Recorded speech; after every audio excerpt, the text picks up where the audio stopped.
গ্যালারিতে নেইমারের নামে ওলে ওলে স্লোগান, যা বললেন আনচেলত্তি ও ক্যাসিমিরো।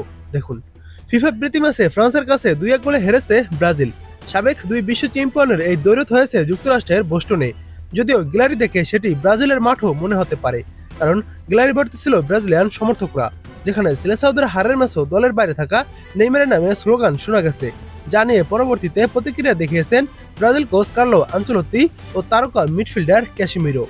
বোস্টনের উপকূলবর্তী ফক্সবরো জিলেট স্টেডিয়ামে ব্রাজিল দ্বিতীয় গোল হজমের পর সমর্থকরা নেইমারের নাম ধরে ক্রস গাইতে থাকেন।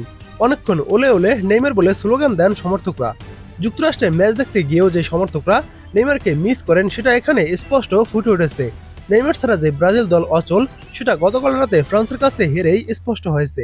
ম্যাচটিতে 2 দফা পিছিয়ে পড়ার পর ব্রাজিল 1 গোল দিয়ে হারের ব্যবধান কমায়।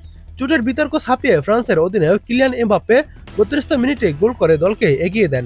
আরেক গোল আসে লিভারপুল ফরওয়ার্ড হুগো এতিকির কাছ থেকে। বিপরীতে ব্রাজিল ব্যবধান কমায় ডিফেন্ডার ব্রেমারের গোলে। খেলা শেষে আলোচনা শুরু হয় ম্যাচটিতে অনুপস্থিত সান্তোস তারকা নেইমারকে নিয়ে।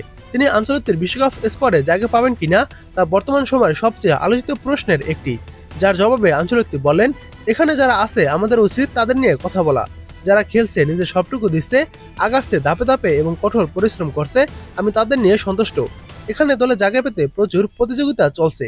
নেইমারকে নিয়ে প্রশ্ন, তবে আনচেলত্তি ঘুরিয়ে ফিরিয়ে দিলেন উত্তর। নেইমার নিজের শেষ বিশ্বকাপ হিসেবে যুক্তরাষ্ট্র, মেক্সিকো ও কানাডায় হতে যাওয়া মেগা ইভেন্টের স্কোয়াডে জায়গা পেতে মরিয়া।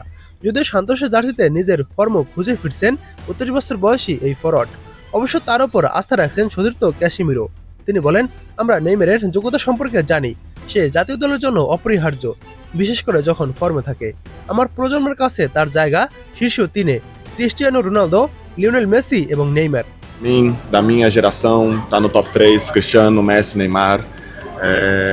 আমি তার কাছের বন্ধু। যদিও এটি আমার বিষয় নয় যে দলে কারা থাকবে, সেই সিদ্ধান্ত নেবেন আনচেলত্তি।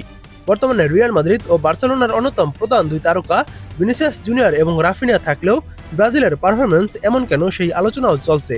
রাফিনিয়াকে অবশ্য বিরতির পরপরই তুলে নেওয়া হয় মাংসপেশির চোট পাওয়ায়।